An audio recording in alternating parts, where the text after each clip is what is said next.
Hi everyone, it's Niamh here and welcome to my art journaling channel. Today we're going to be doing some quick art journaling and basically journaling for art therapy. So there's lots happening in the world at the moment and it was really or is really bothering me. This was done mid-March, I think, this page, and obviously it's going up in the future, but it's about the 22nd of March now, so stuff's getting really serious and things are happening and just lots of anxiety, I'm sure, as all of you are aware and have probably been feeling. So where do I go to get rid of that or process that? And that's into my art journal. So I made a deliberate effort with this piece to try and think about not being positive about it, but trying to calm myself down, I suppose, which is probably why I chose the colour scheme that I chose, which, blue, green, soft, calming colours. And again, a lot of this is very intuitive. It's only sort of when you go back and have a look at it and have a think about it and analyse why you did it, you think, oh yeah, that makes sense in the scheme of things. When you're sitting there doing it and feeling how you're feeling, it's really interesting about what colours you just pick up from what you've got sitting in front of you. So I would highly suggest, if you do art journal, go back and have a look at some of your pages and have a look at the colour choices you made that you weren't necessarily thinking about when you made them, and think, oh, maybe that's why I chose that. So this is a technique that the very, very talented Tracy does in a lot of her journal pages, is putting down colour, using your fingers to sort of mix it and make sure it's a bit random, which I love doing. If you don't like doing that, use a paintbrush, you'll get a similar effect. And mixing it wet and wet. The reason the colours didn't muddy together is because they're analogous colours. They sit together on the colour wheel. So they're all cool colours that sit close together. So those blue, green, turquoise colours sort of sit next to each other. That purple's a bit of an outlier, but it kind of fits in with the theme. Once I've done my background, all I'm doing is stenciling over it and connecting colours to colours. So, I've got the same colours that I used in the background still on my palette, and those are the ones that I'm using to stencil out. So if I've got a pale piece of paint, I start there and stencil into it. Again, there's another tip that Tracy sort of talks about, and it's basically just anchoring your stenciling to something. And it's normal, you can see that piece right in the middle in the darker turquoise, sort of you've got the fine stenciling outside and then it sort of disappears into a blob. That's normal, because obviously you've stenciled into it with the same color, so it's going to sort of look a bit odd. But then you can do what I've just done there and stencil over the top of it with a different color. So it's a really great way to get layers and to get depth into your piece. And it doesn't matter if you don't see all the stencils that you've put down, because it's just the background. And for me, doing this sort of thing, the repetitive nature of sort of just pouncing that foam wedge, I can't even remember the name of it, sponge is what I'm looking for, over and over again, and using the colours and having something mindless on YouTube in the background, it just helped me relax and think, okay, I can do this, we can get through this, we can start to think rationally. For me, art journaling is all about clearing my mind and giving my mind space to actually process what I'm doing, instead of having everything on my mind and that mental load and mental list of I have to do this and I have to do that and I have to do the other. While you're doing something like this, you can focus on what you're doing. It's very mindless work. You don't really need to concentrate all that hard in it, and just frees up a little bit of your brain space. You can go, oh, okay, that's what's bothering me. That's certainly the case for me. That's not the case for everyone, but that's why I do art journal. It's why I really love it and I really value it. And while I've always enjoyed creating, it wasn't until I started 2 years ago, or maybe 2 years ago, doing the 100-day project and actually art journaling every day, that I realized what a huge difference it made to my mental health, and how healthy I was feeling. So take with that what you will, but that's why I do what I do.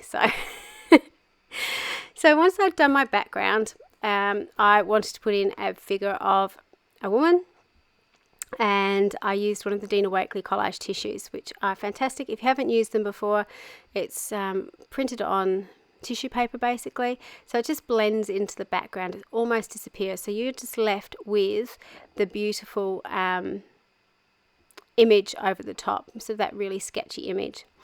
I'm going in with some of the Tracy Scott stamps. I was having a moment with all my Tracy Scott stuff. I'm missing going to classes at the moment with all the social isolation, so I was trying to relive going back to her class and really enjoying what I was doing. So I'm just adding some black into the background and some textures into the background, just to give again more layers and more depth to what you're doing. And again, you can do that or you don't have to. It's totally up to you.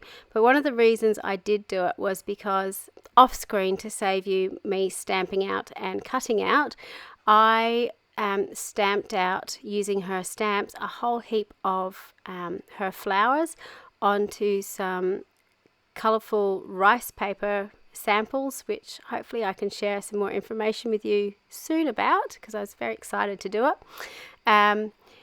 Onto the rice paper and cut it out. So I've got these colourful flowers in the background to make a headdress. So it's a really clever way to hide the fact that the top of that figure doesn't have a head. Now obviously you could colour that in yourself or draw in your own headline, but putting a floral wreath on it, one, ties it into the rest of the page with all the florals on it, and two, means you don't have to draw a hairline and worry about that. Once I finished sticking down all the flowers, I then decided I wanted to colour my girl. So I'm just using some of the Dina Wakley scribble sticks to do that, and I'm just wetting them before I put them on and blending them in together. So these are pigment sticks, a bit like the Neo colour, a little bit softer than those, full of pigment. It matches all the Dina Wakley paint colours as well. They move really nicely when they're wet, but you can scribble them on dry and use a wet paintbrush over the top as well, so you can use them in lots of different ways. So now I'm just going in with a darker colour, just to sort of deepen up the face, put some shadows in, and to just give some definition to the face. Once I've finished with that, then I'm going in with some white paint pen to put in the whites of the eyes. Now I always do that in my figures because it just brings the figure to life. Our eyes, or human eyes, and I'm sure animal eyes, search out the eyes of another face because that gives us a point to recognize from. So by actually defining the eyes in a night piece, it just gives your eye a place to start on the page, and then it can move around from there. Once I've finished that, I'm just going in with the Stabilo oil pencil and just darkening up the lines and drawing over the top. And I really love doing that in my images I've mentioned before, because it gives my hand a chance to sketch over those beautiful lines and to sort of try and train my hand to be able to be that loose. But it also darkens them up a little bit on the page too, so it just gives you a little bit more definition on the page. The final thing that I'm doing, not the final thing because I've got a quote to do, but one of the final things I'm doing on this page is being really, really scribbly with a white paint pen over the top of those flowers, just to give them again a little bit more definition. Now my paint pens I have loved to death, and I have basically killed all of my white paint pens because there's no more ink in them, so I was really struggling to get the white the way I wanted it to. I think I found one stashed away somewhere that I can go and rescue, but I'm going to need to buy some more fine Posca paint pens because I use them on nearly every single page, and I'm really struggling without one at the moment.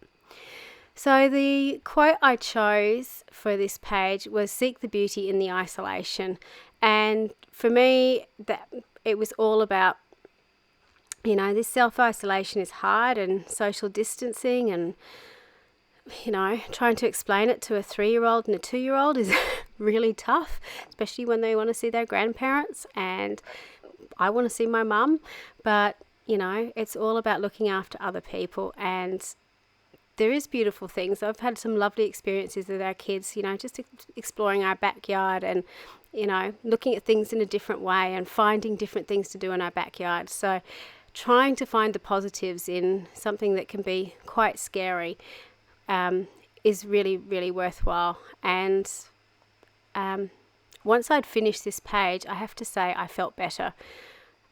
Partly, and probably this is the biggest moment for it, is while I'm doing these pages, I'm not looking at social media and I'm not reading news sites, so I'm not seeing the bad news. So being in my art studio is probably a good place to be, to get away from that stuff. So I hope this page inspires you to have a look through your journals or to start a journal and just get your emotions out on the page, even if it's just creating a background and going, oh, I wonder why I chose those colours. Does that mean something to me? It's always good to reflect on what you've done when you finished it. So thank you very much for watching. Please hit like and subscribe if you enjoyed this. Have a check out of the other videos here as well. There might be something to take you on another journey. Until next time, bye for now.